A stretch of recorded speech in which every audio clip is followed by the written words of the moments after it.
Carol, welcome to the podcast. Thank you. Lovely to meet you. Really looking forward to this one.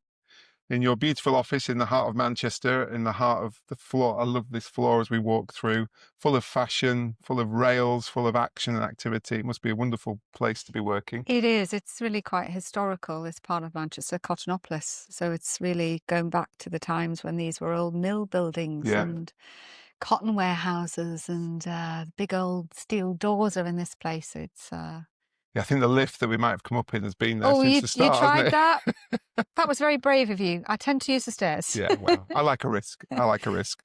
Yes, it is. You can feel it. This part of Manchester's always been lots of mail orders being around here, hasn't it? And obviously now you've made your HQ here, which is exciting. Yeah. So we'll get on to that in a bit. Okay. Always good to start a story at the beginning, if that's okay.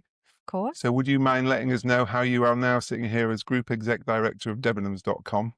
Well, There's a bit of a story before this, isn't there? There is. There's been a journey. Yes, that's what we call it nowadays. We call it a journey.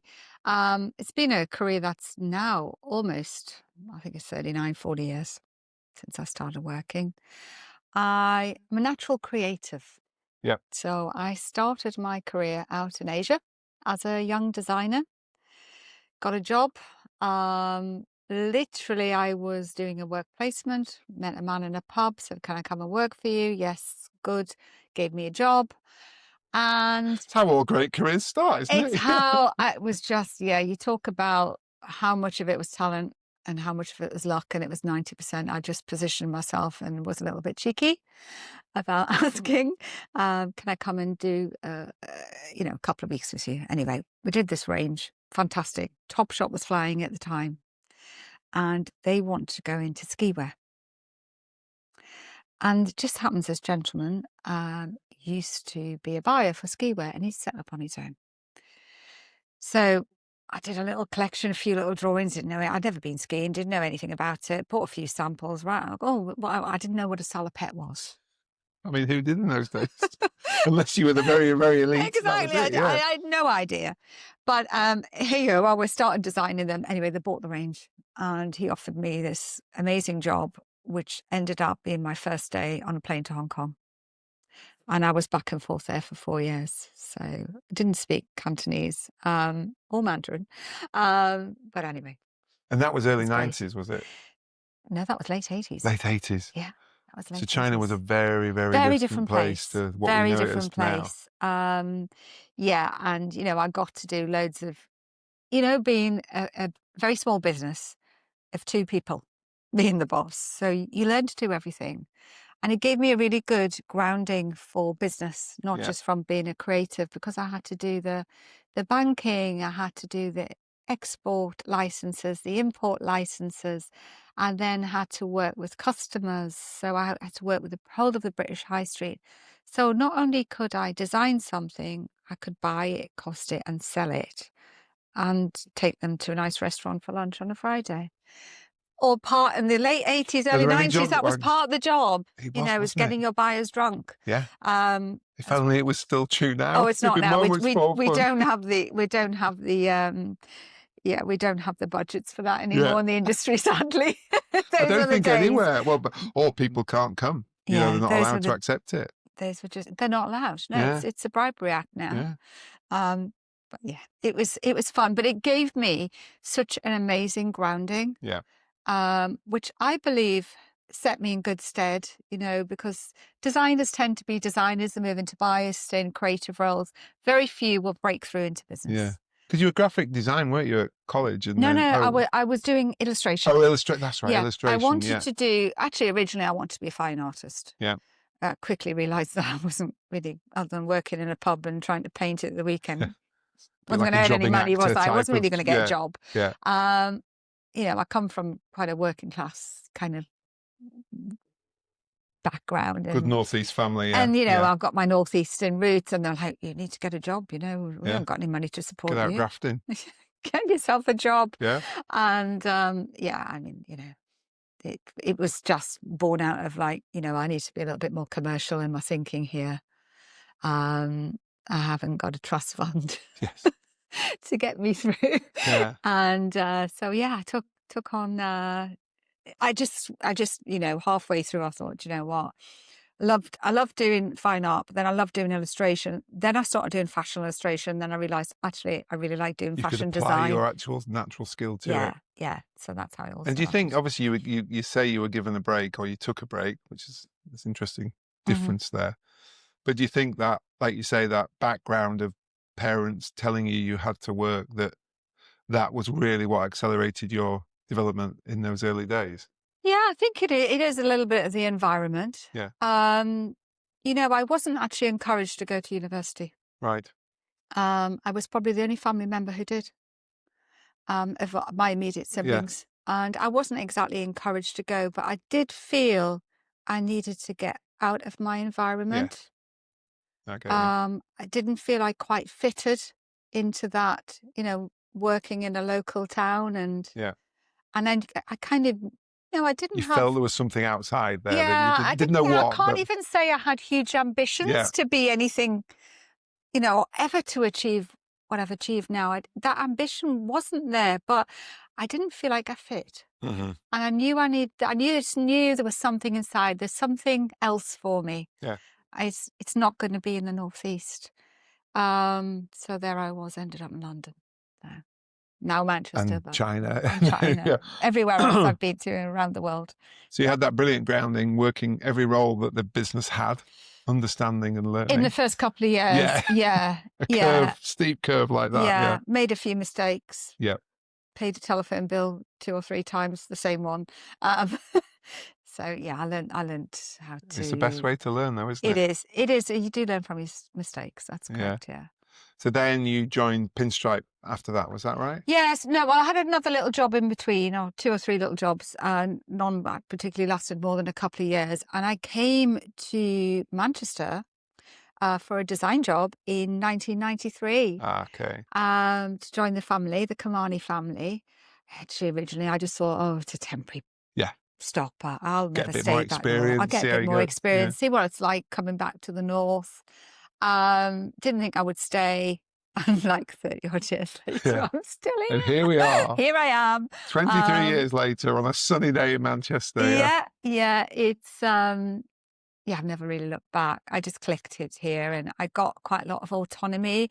I was made a company director by the age of 28. Wow. So I was quite young. Was it a similar environment to the first role that you had, where they were trusting if you showed a bit of aptitude and you were going to take things on, they were like, crack on, off you go? Yeah, because I think when I moved into Pinstripe Clothing, they very much had a cash and carry kind of discipline. They weren't necessarily feeding the British High Street. So I actually brought some customers with me. So I think me having a bit of a sales background and a few contacts, and it was myself and a sales director who joined just a few months before, and the two of us together were a bit of a dream team. Got you. In terms of, you know, right, let's get this company going and let's get some discipline there. And you made them realise what the opportunity could be. And supply. it changed the direction of the customers. So they started feeding the British High Street with the latest trend. So there was me like producing collections every single week, and my colleague John at the time opening doors. But actually there was a change in the industry at this point. You'd always had sales directors who were looking after accounts. There was a bit of a sea change, and what started happening is those young buyers wanted to talk to product people. And I had a product background, so it kind of put me more into sales as well. They wanted to know the story behind the product. They wanted to know the story. They wanted to understand the trend. They wanted to advice of what they were looking for. And, you know, basically what we were doing at the time was revolutionary. We were out in Asia producing and bringing their orders into the country in about 3-4 weeks. Yeah. So was that the early dawn of, I know we'll talk about this later again, the fast fashion, idea of yeah. And, you know, fast fashion has a bit of a dirty word connotations because it's been labelled as throwaway. when I coined the word fast fashion, I meant speed to market. Speed to market, yeah. Yeah. You saw a design, you get Yeah. it drawn up, get it made, get it Yeah. into stores. Now, I'd seen it happen in my years in Hong Kong and China. Mhm. I'd looked at the retail landscape there and thought, well, they're doing it for their stores. Why don't we do it for Yeah. the UK? Just a bit more shipping, that's the only difference, isn't Yeah. it? Yeah. Yeah. Yeah. You know, whether you're making something in Europe or in the UK or in China, production time is the same. The Yeah. rest of it is logistics. Yeah. So, you know, it was a no-brainer for me. That's interesting, isn't it? But like you say, the way that the press have turned fast fashion to be, like you say, disposable is not really fair, is it? Because it was the idea that if you see a trend, and it was interesting because it was before the advent really of social media, wasn't it? Where people are seeing, getting exposed to these things. Yeah. They see some Hollywood star wearing it. I want that top. But so you were very, very well ahead of the curve. Oh, we were decades ahead. Yeah. Yeah. It didn't have a dirty. We were just doing things quicker. Yeah. The whole of the British High Street were Archaic. dinosaurs. Yeah. Yeah, they were taking 6 months. I mean, what for? They produce it in 2 weeks. Yeah. Why is it taking you 6 months? And it was their decision process. So it was kind of like, let us do this bit for you. Let us give you a collection. Yeah. Let us help you decide. Let us set the scene. Let us tell you what you should be buying. Let's help you. We were a bit of a service, Yeah. like almost like an agency service to them, to actually really not just sell them whatever, but to actually tell them what and help them make the decisions. Yeah. So you realize the sort of power of storytelling Yeah. early on, didn't you? Yeah. And me having a design background, I was probably quite believable. Yeah. You had a bit of creds behind it all. Yeah, you know, she's young, she's like us. Yeah. She's got a fashion background, she's on the pulse, she knows what's happening, she can pick a winner, so she can pick our winners too, or at least help us pick them. But that's fascinating, because the whole idea of what you're talking about there is because of who you were at the time, you had total insight into what the market wanted. Yeah. And then the fact you And got the fashion background. I was the customer You as were, well. yeah, exactly. You were buying for Yeah, I yourself, was which young. is, yeah. Yeah, I was young when I started, so I was thinking, oh, what do I like as well? Yeah. It's very different now. Very different, because I'm not really ever that customer We have to anymore. listen to the young ones now, as Well, we say. Yeah. yeah, I mean, that's a whole other learning for me, is having to listen to change, you know, about listening to other people of what they think. Yeah. You know. And it being valid, isn't it? Yeah. At first you think, hang on, I've done this for 30 years, 40 Oh, years. it's not But then relevant you go, now. actually, no. Because the stuff that they will wear, we wouldn't. I believe that's where businesses fail. And we've seen many in British retail over the years. They've stuck with the same formula. Yeah. They haven't changed. They Yeah. haven't innovated. They haven't been listening. And the same people have been in the business forever. Now, Yeah. I've been here forever, but I've changed my You've managed heads to- and roles, and I've mentored, and I've listened to young people and let them make the decision, and I help them from a commercial aspect. It's a really interesting point, that, isn't it? Because the principles of business don't change. That you've got experience to share with people. The relevance and understanding of the market does. Yes. And if you can marry those two together, then that's a really interesting and winning formula, isn't it? Yeah, it is. Yeah. So going back to, you know, what came out of pinstripe clothing. We're still on pinstripe, yeah. We're still on pinstripe. How long have we got? We've gone We're forever. fine. Yeah, so coming out of pinstripe, you know, Boohoo, the brand, was born.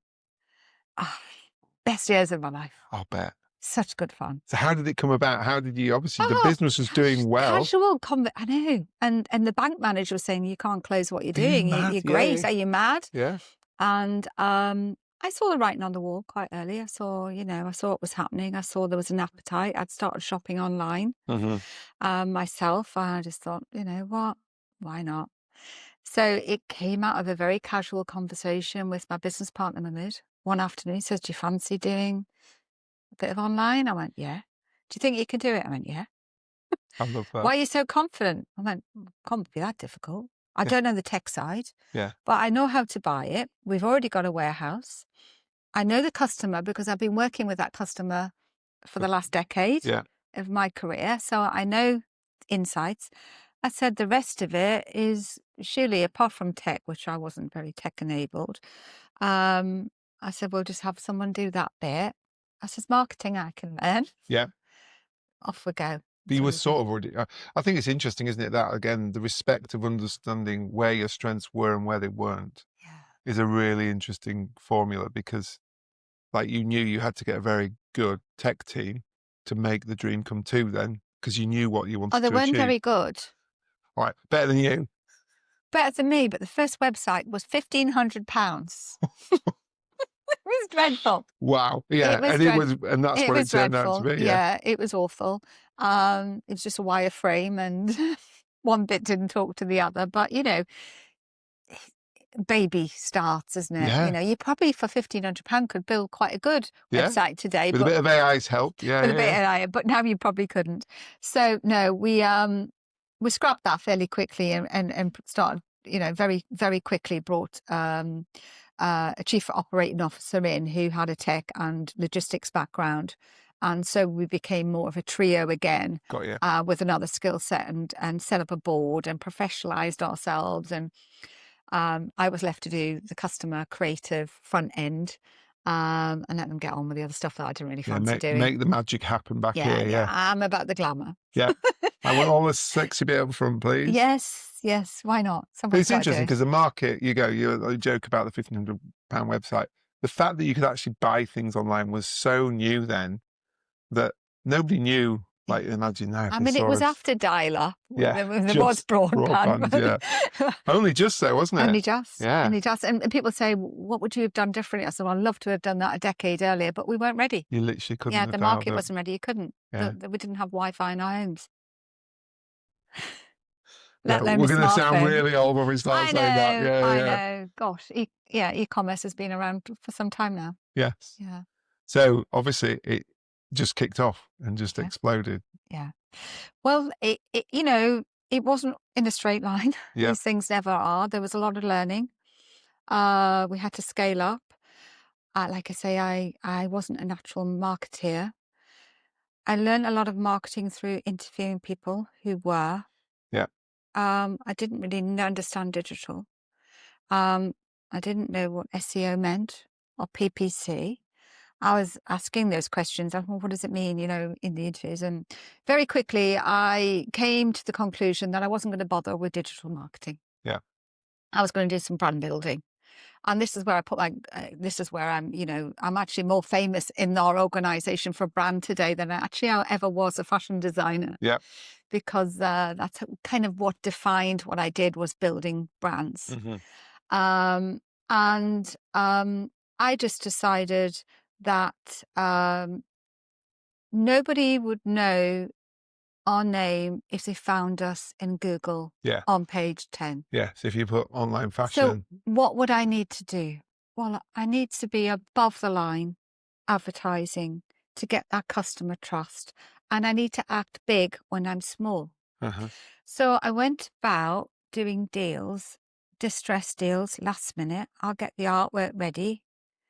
Tell me if you've got a spare page in a weekly or a classified or a Vogue or whatever. I'll take Anything, yeah, anything. yeah, And, if you've got nobody else and you've got a yeah. page, I'll If take you it. want a I'm few ready. grand for it rather than And I what did you're that. advertising, And I did that. And then 2 years later, I moved into TV and did the same thing, distress spots. I've got a budget. I want distressed. I've got an ad ready and signed And I've off. got an ad and I'm Yeah. ready. And it was about being ready. And then it wasn't, traditional marketing is right. Okay, I've got X amount to spend this year. This is how I'm going to deploy it. I want X amount on TV, X amount there, and X amount in digital. And, I watch marketeers do this all the time. I took the opposite approach. Right, I'm going to get my creative ready. I'm going to do it on the cheap. Yeah. Know what I'm doing. I'm pretty much, in the early days, I was behind the camera myself. Yeah. And I'll be ready. Speaking to an agency, right, get me a deal. Yeah. I love it. I've got 10 grand. It's brilliant. And were the ads, were they selling the ads, or was it all brand building as It's a all rule? brand building. Brilliant. It's all branding. I mean, I think one of our first billboards, we were quite famous for it. And it was, I can tell you, it was a maxi dress. I sold hundreds and hundreds of thousands of them over the years. And it was a jersey maxi dress. And it was £9. And I sold it for £9. And I think it cost me £5 or something. Yeah. And I put it out there. It's a bit of a lost lead. And it said, OMG, where did you get that dress? Boohoo.com. Love it. And it was like eye-catching because it was a big 48 sheet and Yeah. it was everywhere. And it positioned us, not So only for you've created fashion. FOMO as well. Yeah. This idea of what's going on there that I Yeah. don't know Who about. is this? OMG, what Because is less was this? more, wasn't it? It was Yeah. intrigue then. It Yeah. was It was like, ooh. intrigue and it just sent all the traffic. Yeah, but it was fun. I And mean, that was their way in, like you say, the supermarket selling beans cheaply gets them yeah. through the door. Yeah. It And was then like your suddenly, it was like your front end of a yeah, supermarket aisle. It was the same approach. Put an offer out and see what comes back. Of course, off the back of that, you've got your basket values and you sell everything else at a great margin. So, yeah. brilliant. It's so good to hear because it's we I work in the agency world and we talk to clients about this.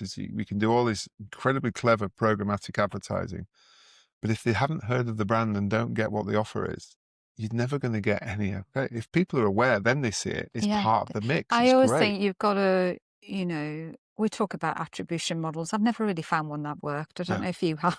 I think people, it's just to justify existence It's just, sometimes, isn't yeah, it? exactly. It's last click at the end of Yeah. the day, isn't it? Have you sold it? Yes or no? You just Yeah. measure on the last click. So, but I do believe if you've seen it in a magazine and you've seen it on TV, you've probably built trust. From that, we moved into social media, and that was more important than magazine and TV world anyway. So, social media was something else for me. Come on then, tell the next bit you invented. I Influencers.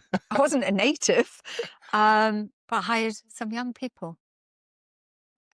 And, I think, I don't know what the year Facebook was. This was, I think it was about 2006, 2008. We were at a similar period Yeah, in time. And then Instagram came along. Well, that was Instagram it. for us was just Yeah. amazing. So I had this young social media team and influencers. What's that? Well, they influence someone's decision. Right, okay, got it. Okay, so get all these girlies, whether they're on the latest celebrity, Get Me Out of Here, or Geordie Shores at the Yeah, I was gonna time. say, yeah, let's. Geordie Shores at the time. That was the first kind of those. That Then took you back home, so you're thinking, I've got to do that. Love Yeah, Islanders, yeah, get these girls wearing the product. yeah. They're resonating with a consumer, get them wearing stuff. So we had all the influencer marketing going on. And then we moved up a notch and started getting the big celebrities with the Kardashians wearing stuff. Now, Pretty Little Thing is a brand that just revolutionized it, Yeah. in terms of that celebrity fashion. So when was that? What year was Pretty Little? Gosh, well, it started in 2012. So I think Umar was to be on that by 15, 16. Oh, wow. I can't remember the exact dates, but yeah, pretty young. Scary, isn't it, to think all that he's gone through? Because it was just like a juggernaut. When did you think you realised, like, you sat there and you've had this idea, this sounds quite good, and then suddenly you're like, this is a thing? Is there a moment in time you can think, we've sorted out this online retailing? Yeah, I think it was probably around the IPO. Yes. So yeah, I think that's the thing when actually you become very popular. Yes. Everyone wants to be your talk friend. to you. Yeah, I got yeah. loads of invites. Yeah. Got loads of awards. I was up on stage getting the entrepreneur of this, and believe it or not, tech woman. I'm thinking of the year. I'm You're thinking, just giving it away now. The last Yeah, the it's award like- back. yeah, really. I don't know I don't even know how to switch the TV on. So I don't know where you thought I could be a tech But I'm person. really good at shopping. But I'm really good at shopping. In fact, I actually used that against our IT CFO, not CTO, the other day. A CIO, I'm not quite sure. Information officer, whatever. They're all getting very trendy. And actually said, well, I says, if you go through this entire building, I am probably the bigger shopper. Because I'm the one who finds glitches. Yeah. I'm deep on these websites. Yeah, I'm on these websites. Yeah, I'm yeah. scrolling through all our websites still every day and looking, putting baskets together and checking stuff out. But yeah, I've digressed, haven't I? No, in a lovely, wonderful. But I think, I suppose it proves, people look for what was the DNA in that business. Now, obviously, it came from the family that were a trading family. You admitted you understood that. They got you to ask for more all the time, which you were probably, what was your saying from the North? Shy bairns getting out? Oh, yes. That was my sister who coined that phrase to her daughter-in-law who's from Tokyo. Got you. And I can't remember what they were doing, but they wanted a table in a very busy place in London, and it was a rooftop bar. And she said, well, just go and ask. And obviously being Japanese, a little bit kind of more conservative. Yeah. And she said, watch this. So my sister goes and whatever, and she says, she gets a table and she can hustle, Yeah. you know, and she turns to her daughter-in-law and says, there you are, Shy Bane's getting out. And we've used that in the family because Yeah. it cracks me up. I'm thinking, yeah, you've just got to have a little bit of front, haven't you? But it's fabulous. You bring that in with the expertise, and suddenly it makes Yeah. quite a dynamic combination, doesn't it? You were your own juggernaut in the business. So you talked then about sort of 2014. We got to the really grown-up bit of the IPO. Yeah, yeah. How was that journey? Because that's I a different bag of really washing. enjoyed it. Yeah, I had to kind of wear a different hat. Yeah. I couldn't be quite as cheeky or as bolshy as maybe Yeah. I'd been before. But actually, I do believe when you're marketing a business for a sale or for an IPO, they buy into the founders. Yes. Yeah. It is about the founders. They want the DNA. So you don't change too much. Yeah. You're a little bit more polished, Yes. I would say, in your approach, but you are kind of selling yourself Yeah. a little bit in your ideas and your production knowledge and your marketing knowledge and, you know, your financial acumen and everything else that goes with it. So for me, I thoroughly enjoyed it. It was exhausting. Yeah. You have to run a business that's grown like Still stellar growth. Yeah. stellar growth, going Yeah. through stellar growth, because you need to maintain that stellar growth because you're obviously your IPO in a Yeah. business and you've got to deliver, you know, on those numbers. And it's crucifying the length of the days you're doing because you're starting super early with advisors. Yeah. You're learning your scripts. It's all bolted you along do around this, the you day do job. this for a whole 6 months. Yeah. There's a lot of due diligence goes into your business, you know, through your accountants and everything else. Everything gets done.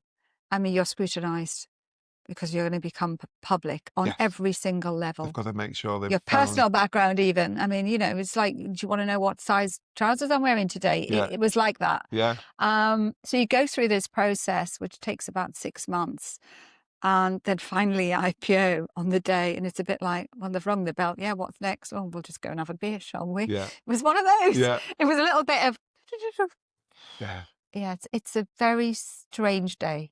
And what was the drive from you and Mahmood to do it then? What was the... We wanted to grow. Right, so it was to fund We wanted growth. to grow. We didn't want to go down the private equity route. We wanted to stay in the driving seat. We wanted to drive the business ourselves. And the best way to do is obviously we needed to bring in more tech, more warehousing, more people. Eventually we went on after IPO and went on a shopping spree and started buying other That's when the brands started to buy the brands. Yeah, started to buy the brands, which was, for me, the next big That was it. thing. So it was. So is that, like you say, it was to fuel and fund growth, but Yeah. also keep control, which is interesting, Yeah, isn't it? Whereas yeah. with a VC, you tend to lose quite a lot of direct... Not You- always, You but do, as a and rule. if you're not incentivized, you know, you want to be in the driving seat. And we were having fun. We didn't I was about to say, want you to weren't, check out. you weren't at the end of a journey, were you? No, we weren't. It was a we leg weren't. up We on felt the journey. still very much at the beginning. Yeah. You know, that IPO was like the second start. So you did the first start, then you've got another start, and your business changes because you're public. So obviously you have to, you know, do your numbers 4 times a year. Did you have to steel yourself somewhat?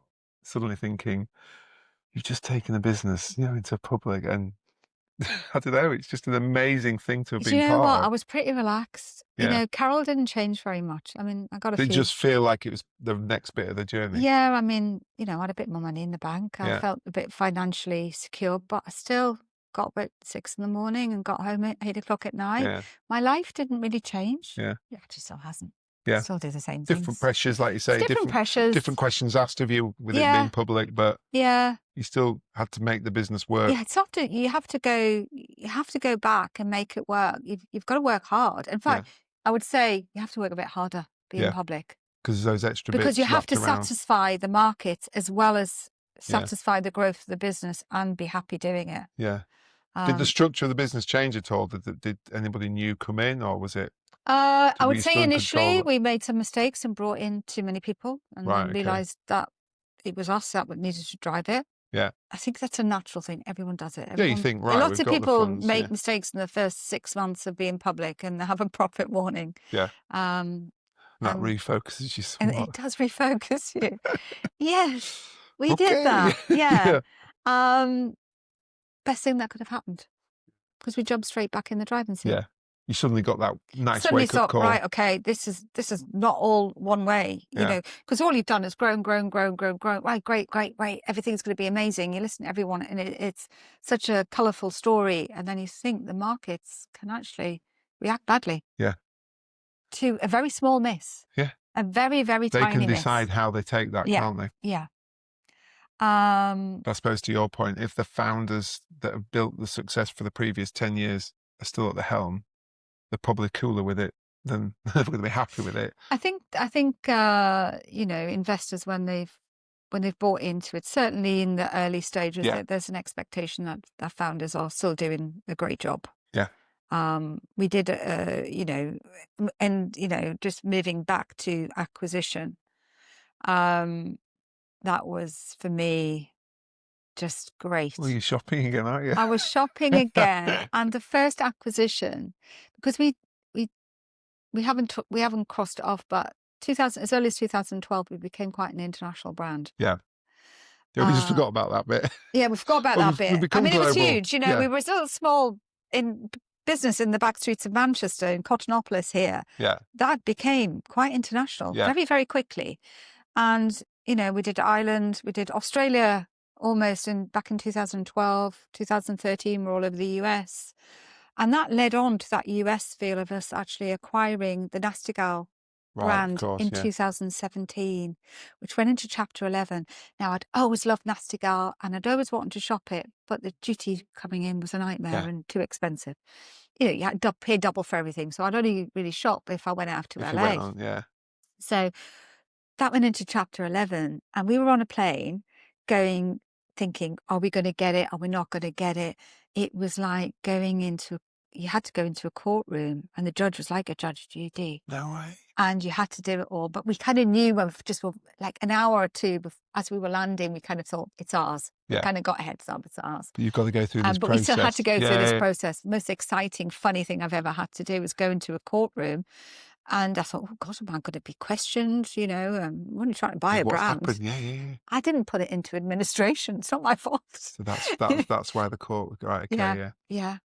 So yeah, it was fun times, and then obviously PLT came fully into the family. It'd always been like half in the family. sister, hadn't it, alongside? Yeah. Bit of a younger brand, the biggest brand at the time that we had, and then we bought Dorothy Perkins, we bought Coast, we bought Wallace, we bought Burton. What else did we buy? Oh gosh, Miss Pat. It was Jane. I mean, they're on here. Oasis Warehouse. There you go. We've got a brand wall. I've got a brand wall, and I think they're all on there. Yeah. So Karen Millen was obviously something that's very close to my heart now. Yeah. So I'm quite close to the team there. Brilliant. So you brought these brands in that gave you did it open up your market somewhat? Because there was a wider range. It did, because we were known for young fashion. Yeah. We moved into what I would say medium fashion with your Coasts, your Wallaces, your Dorothy Perkins. That's kind of more mid-market, and then more mid to premium with Karen Millen. Yeah. So we're and then obviously the biggie, because we're now called Debenhams. There you go. Was the acquisition of Debenhams 5 years ago. And what year was that? Was that 5 years ago? 5 years ago. Yeah. Which Mahmood and I always intended that to be a marketplace. Yeah. We'd already worked out, you know, this cost of stock of how all these brands and buying stock for all these brands and the logistics side of it was quite a challenge. And you can't get everything working at the same pace. No. So we'd already thought, let's put some of the brands under the Debenhams umbrella, which we did.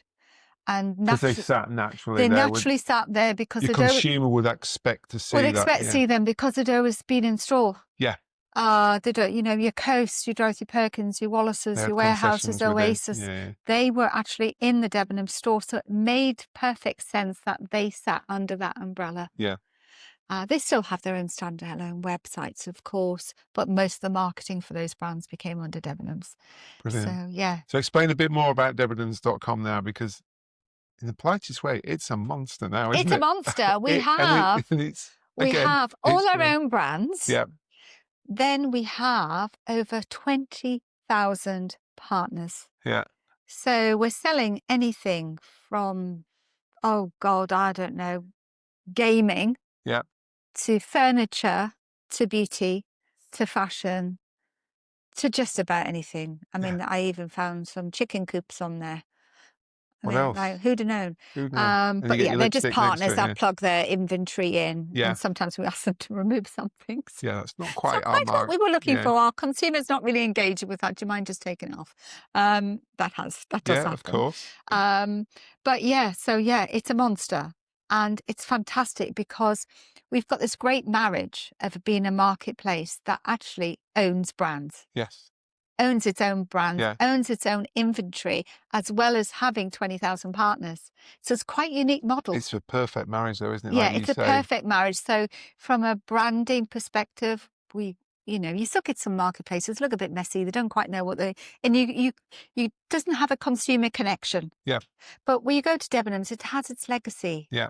You know, it was the oldest It knows house. retail, doesn't I it? mean, Yeah. what is it Yeah. now? Is it 240? I think it's about 240. Dan's going to kill me if I get this wrong, but I think it's about 247, 248 years old, something like that. So it has this heritage. Yeah. It's That, gone right, hasn't it, to yeah, sell? Yeah. yeah.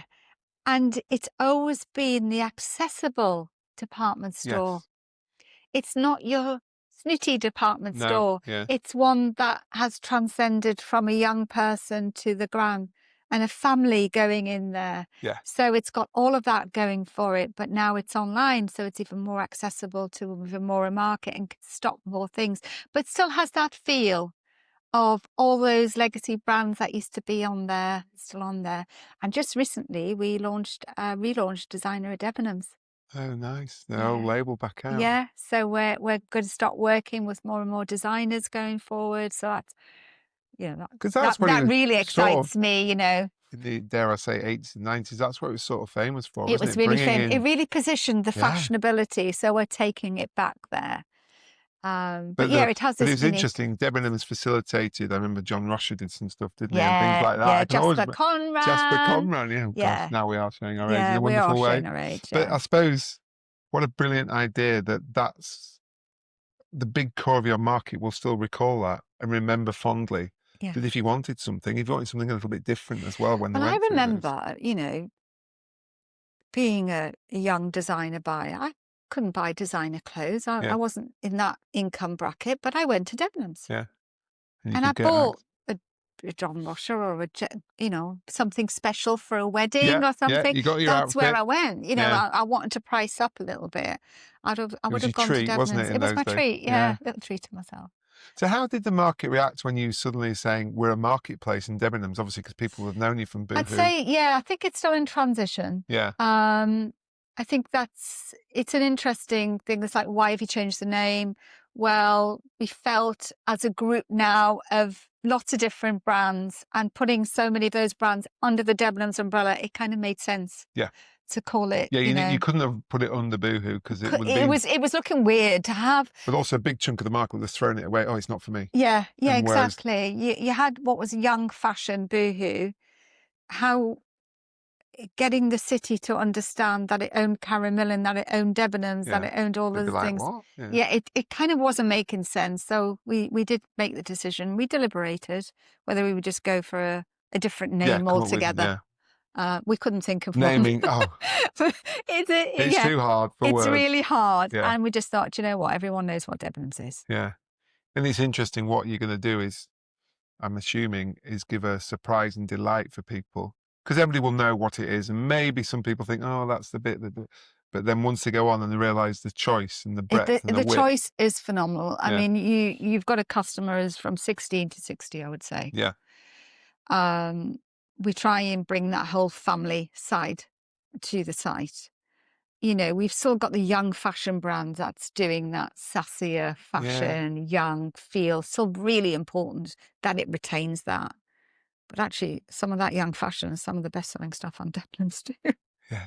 But you've also got a Mm. wonderful, haven't you? You've got the personalisation you can do with digital now to make Exactly. an 18-year-old see a completely different offer to somebody at 40 or 50. Well, I'm going to use something Dan uses now, and if he ever listens to this podcast, you'll know it's Well, we'll kind of test gone him, in. won't we? We'll test him. Is he said, to be the Spotify Yeah. of fashion, home, and beauty.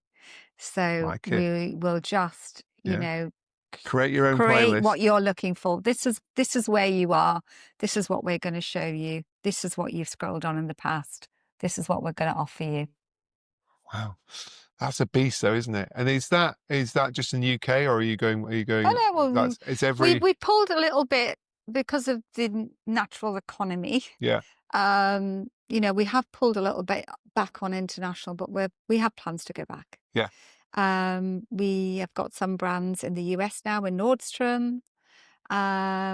We've kind of got Debenhams with Alshire in the Middle East. yeah, So we are in a little bit of bricks and mortar that we weren't in before. yeah, that's So interesting, isn't the it? model is changing. It's a bit early days.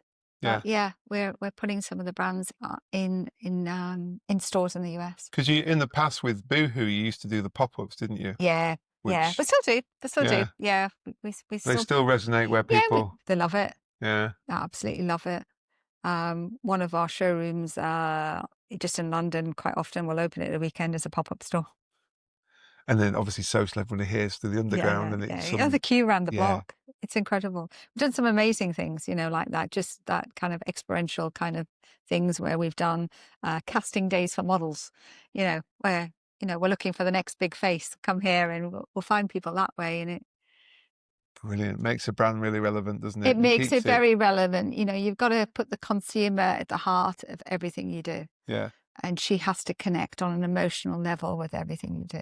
So can you see, obviously you spoke there, that in a couple of markets where retail is sort of not back in fashion, but suddenly, is there a hybrid that could be the future, or do you think it would be more pop-ups or?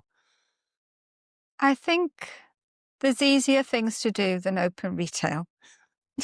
Yeah, it's still not, the high street, unfortunately, still not Yeah, sorted I itself think out, has it? not Or quite. the owners of the Not high quite. I street. mean, you go out there at Christmas time, you think, yeah, I wish I had a shop. Yeah, But you go out there the rest of the year and you think, yeah, it's tough. it's Yeah, crucifying. yeah. I think there's easier things to do. You can have concessions within department stores. Go full circle. Yeah, you can go and do that with any of your brands, which is kind of what we're That's the doing. interesting thing you've got, isn't it? Because you've Yeah. got such strong portfolio of brands in there that you could just Yeah. pick with the ones you want and You go there. can do license deals with your brands internationally. You Yeah, don't really want to be going in, opening up a few hundred stores and putting stock behind them. We're moving now to more of a stock lighter model with yeah. a higher EBIT margin. And that's where we see the future is. Interestingly, it it is. that fast fashion, the right version of what fast fashion means And you is that know what? It makes things a little bit more exclusive for customers. yeah, Because of and certainly my background in actually doing fast stock turn yeah, is to be able to produce. Well, I'll give you an example. I was with the Karen Millen team last week, and they had the most to die for chocolate brown leather trench coat. It's like, when is it coming? yeah. When can I get it? How many are you making? We're making 50 pieces. Wow. How exclusive is that? Did you get your name on one? Well, the problem they're going to have is we'll all internally. There won't be any for the customers because we'll all be buying one. But that's a premium. That's a £700 kind of premium exit price for us. And I just said, can we buy a few more? Yeah. Can we? But you've got to actually think some of the things that we do, we're so exclusive, and we're making that fast fashion. It's not about making thousands of something. Some things even in Boohoo, we'll buy 300, Yeah. 200. It's kind of at a value price point, but with a level of exclusivity because it isn't in stores and it's only available online. Yeah. And again, that's a driver, isn't it? Unfortunately, they get there, it's gone. But They then get there, gone, get the next thing. Then they're into the rest of you've the got, shop. and then there's some things which are nice, we can trade them. You know, Yeah. we can get back into them very quickly. It's part of the operating model we have. Yeah. That's wonderful. So the future looks good then for Debenhams. It's very exciting. It's very, very exciting. You wouldn't think you'd be saying that 10 years, would you? The future of Debenhams looks good, Well, which is great though, isn't it? From a yeah, I loving mean, brands and loving the UK. about 10 years ago, I was in Debenhams in the store, and I couldn't get anybody to serve me. Yeah. So I put my basket down and I left it. Yeah. And I came back to the office. I can't remember who the CEO was, and if I did, I wouldn't drop him or her in it. But I came back, and I went into Mahmood's office and said, "I've had the most terrible experience." And we tried to ring the big boss. Didn't take our call. And I thought, do you know what? There you go. Starts at the top, doesn't it? Or ends at the top, unfortunately. You've got to set the culture Yeah. from the top down. Yeah. You really do. And I do believe them. Said, "Oh, don't worry, it'll be ours one day." In that glib I didn't throwaway know line. the overall And then plan, here and we I'm are. like, no, we don't really want that. We're about fashion. We're this. We're hip. We're young, and here we are. You know, we've changed our whole group name to Debenhams. Yeah. The whole, this is just brilliant. So look, let's spend a bit more. We've talked lots about the brands. Let's go back a bit on you, Carol, if we may. You said earlier you haven't changed much, but you must have changed a little bit over those years from that young artist venturing out into her career. How have you felt? How's your leadership style maybe evolved as the businesses have grown? Yeah, I think my leadership style has always been very open, very honest, and I'm still that. Yeah. And you know, I love working with young people. I always did. I always will. I don't really want to work with people who know it all. Yeah. I like to pass tiring, aren't on. they? Yeah. I want to mentor. I want to listen. I want to learn from them, because I think when you're working with young people, it's a bit of a two-way street. Yeah. Because Yeah. I can pass on some good commercial advice. They can tell me so much more. Yeah. And it makes you feel like a dinosaur, and you keep saying, "Who's that? What's that? I don't really know what that Little is." secret Google lookup. And I'm, Yeah. I'm chat GPT, right? Who's Okay. this? Yeah. Okay. Right. Okay. Right. I know who the latest UK artist is that's breaking Oh into yeah, I'm and all whatever. over that. Yeah. No, I haven't got a clue. So that bit of me, I wouldn't say has changed. I think I've been through the ringer in terms of the last 5 years of being very tough. Yeah. Very tough on the business, you know. You know, when you see your market caps up there and your share prices like £4.20, and you suddenly think, "Oh, I'm super rich," and then you're not, Yeah. because it's down at 10.5p or something. Yeah. Silly. It's rather a rude awakening, isn't it? It's a rude awakening, and it does change you. It's actually quite humbling. So I'd say I might have gone around in a circle a little bit and come back to the slightly more reserved Carol. Yeah, okay. To protect yourself as much as anything. Yeah, I think so. I think, you know, when I go back to thinking how I used to be, I was quite reserved. I mean, a little bit on the cheeky side. I don't think I'll ever lose that. I'm a Geordie lass. Exactly. You've got to keep that spark inside you. Geordie lass, you know, we're a breed, you know, it's cold up there, and we don't wear a jacket, although I always did. And we like to have fun. Yeah. And we don't really take ourselves very seriously. So I don't think I'll ever lose that. That is me. But I would it's say hard to be an act all the time, isn't it? You've got to be naturally. You've gone through that, and then you get a little bit kind of moment of fame, and then you're not the lovey anymore, and you come back down, and it is quite humbling. But I've still got my spirit. I was about to say though, it's a great credit to you though that you, like you say, right, I'm not giving in, because you could have easily, I'm assuming financially, you could have walked away. I'm fine, but when it was £4.20, I mean that was a mistake, wasn't it? We all could have walked. We all should have walked away. We're all genius with hindsight. Yeah, though, all hindsight. Yeah, I mean, you know, I'd have been living several homes around the world, just flitting around. Jet set girl. me and my Jack Russells. You know, they'd love it. You have them on your knee on the plane, but it's interesting. You know, we've spoken. I've met you before, and there's a drive still in you, isn't there? You're not quite done yet, are you? I'm not quite done. No. And I think this Debenhams whole concept. I get excited. Yeah. I get excited about product. Yeah. And, you know, this is where I go full circle. I spent so many years fronting the business. And now I don't really front the business. I'm in conversation, of course. I love, Yeah. as soon as I wake up, I look at the midnight number. What did we do yesterday? Yeah. Who did what, whatever. How much is it up or down, wherever we are on the brands. I still love to do that. So I'll never lose that acumen. But I've got to the stage in my career now where I do the bits I want to do. Yeah. And what I like doing is going through the rack ups and looking at product and giving advice. Yeah. And I know my market really well. I pound those high streets. Yeah. I like to get my It's your steps in. specialist subject, I can tell. Fashion is where I'm at, and I love it. So I'll know who's selling what, at what price. I'll know where we are, and I'll know where the premium market is, and I'll know where they are. And I'm constantly doing this price comparison, product comparison stuff. And I pass it on. I'm thinking, how the hell do you know what's going on? Well, because that's what I do.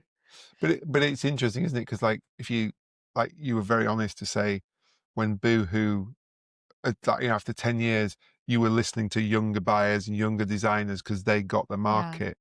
Yeah. As this business now has evolved to cover the entire UK or wider market age-wise, you need more breadth of experience to understand what a Karen Millen customer want rather than a boohoo customer. And I think and it's funny because people in the management of the business, because of my age,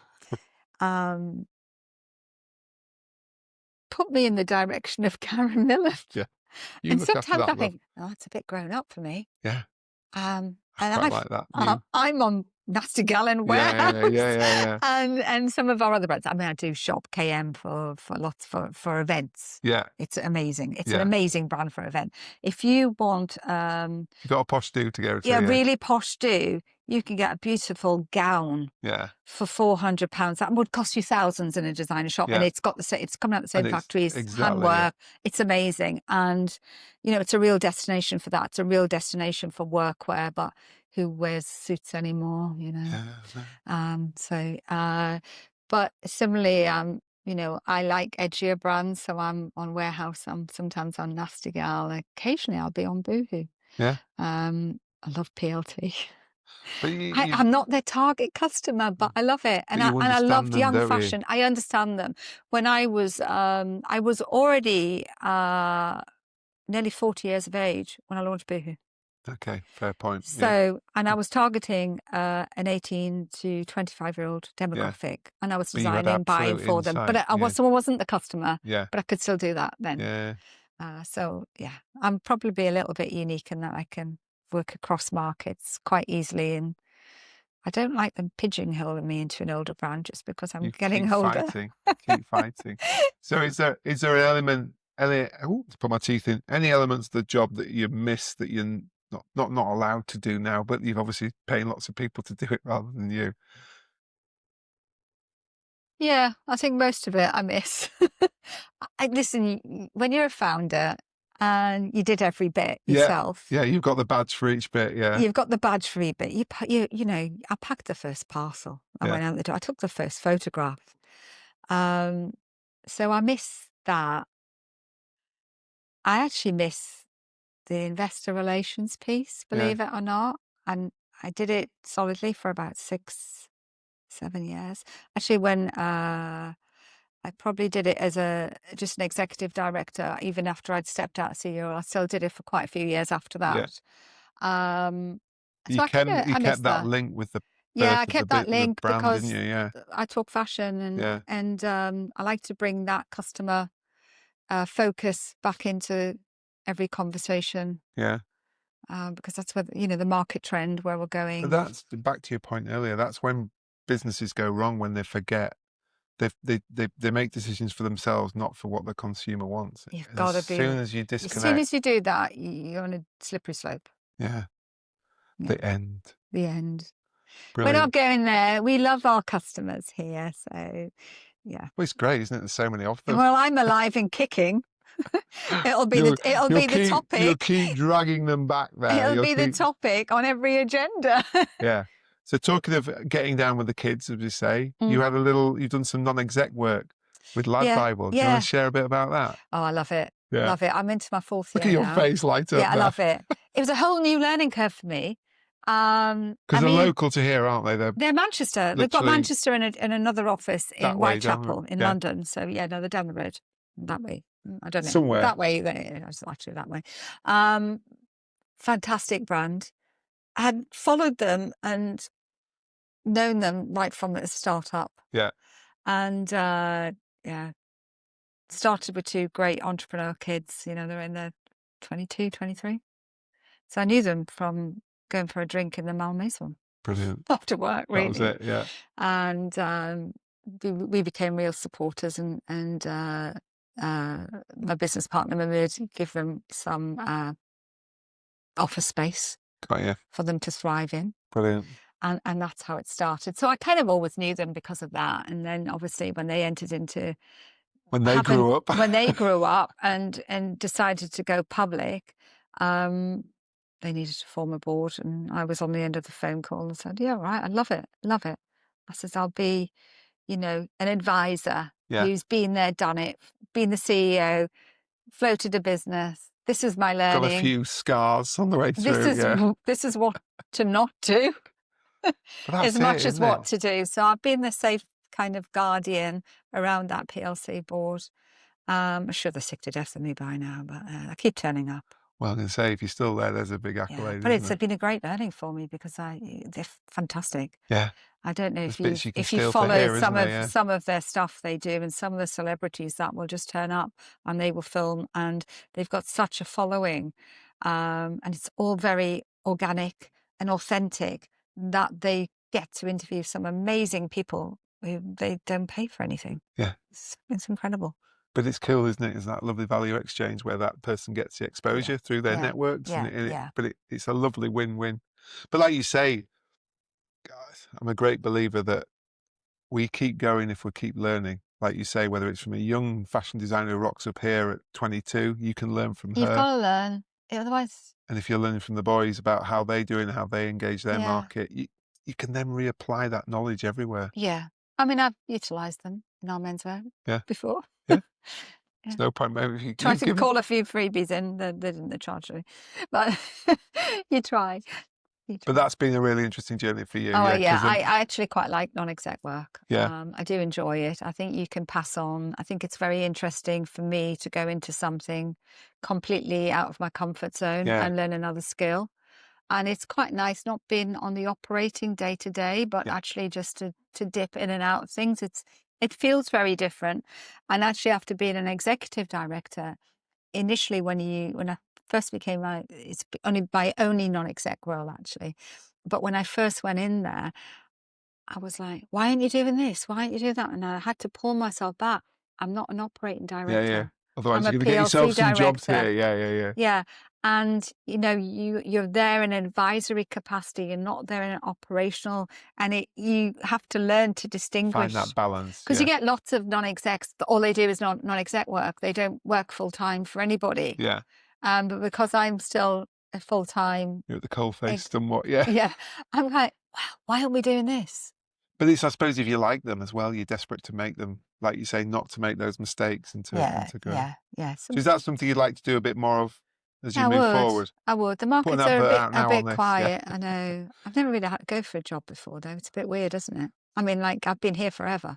I mean, I'm 32 years in Manchester, working with my co-founder. I mean, I kind of really don't even have a resume. I can say we took some investment about 5 years ago, and we had to, can we see all your CVs, your resume? And I'm like, we haven't done this. We've worked for ourselves for 20 years. Exactly. You don't have a resume. Write one. It was really weird. Yeah. I kind of did try and put one together, and I thought, this is strange. Well, what do you put on your resume? Do I put St. Wilfrid's RC Comprehensive? No, you don't bother anymore, do you? We'll work backwards. Back to your root scale. There you go. Never forget where you came from. That's what's made you. Oh, that's brilliant. I've got so many O levels and a couple of A levels. Like, it's not really relevant anymore, is it? Even O levels on it. What's an O level? Well, exactly. It's called GCSE now. Much harder than those. Yeah, we were tough. We didn't have our coursework. Exactly. We had none of it easy. Oh, Carol, as usual, I've overrun, but that's not fine. Oh, well, yeah. I've got one more question for you then. Is there a piece of advice that you would give young Carol to either save a bit of pain on the journey or something she could always remember to keep going through those hard times? Is there something you'd share with yourself? Well, I always wish I'd kind of, oh, it's really hard to say. I wish I'd gone into a larger company at one stage to learn. Okay. I wouldn't. Rather than build one on the fly. Yeah, a little bit, because I'd only worked for small businesses and Yeah. then set up. Yeah. I didn't have the skill of working in a big business, and then I had to start running one, and I had nobody to learn from. Yeah. Yeah. So Did you feel I quite exposed nearly? I was quite exposed, and you feel, and I know lots of entrepreneurs go through this, you feel a fraud. Yeah. And what do they call it? Imposter syndrome, yeah. We all have it. Yeah. And because I didn't have anyone to learn from, I didn't have anyone to mentor me. Yeah. So I would, if I could go back 20 years ago, I might have put myself into high street Yeah. environment just to learn Just to get a what bit of people honesty. do, just Yeah. to understand it Yeah. a bit more, rather than just being And then supply. gone back to So this. I became a supplier who became an online retailer. I had no retail experience. It's amazing, isn't it?